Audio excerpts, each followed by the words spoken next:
haven't talked about Secret Service, which seems to be having continuing problems, John Dickerson. Yeah.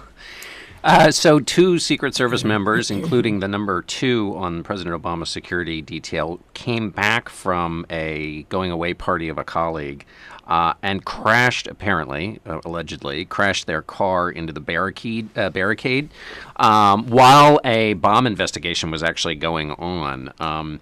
And they were...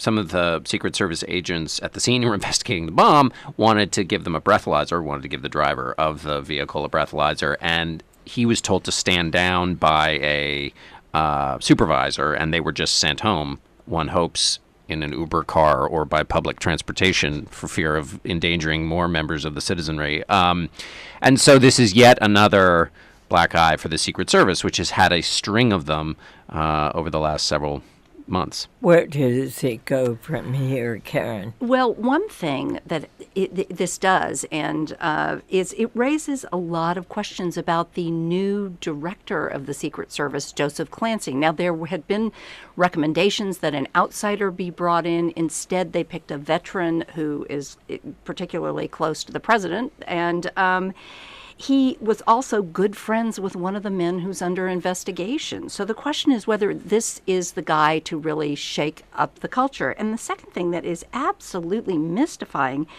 is why, at a moment when this agency is under the kind of microscope that it is under, why would these senior supervisors at the White House complex decide to just sort of let these guys go? John Prideaux. I don't want to be too Panglossian about this, but one of the things that strikes me reading the revelations about the Secret Service that Karen's paper the Post has pursued, very aggressively, is that it's hard to avoid the inference that a lot of these Secret Service agents sort of seem bored a lot of the time. They get up to these sort of capers because it seems like they don't sort of have enough to do.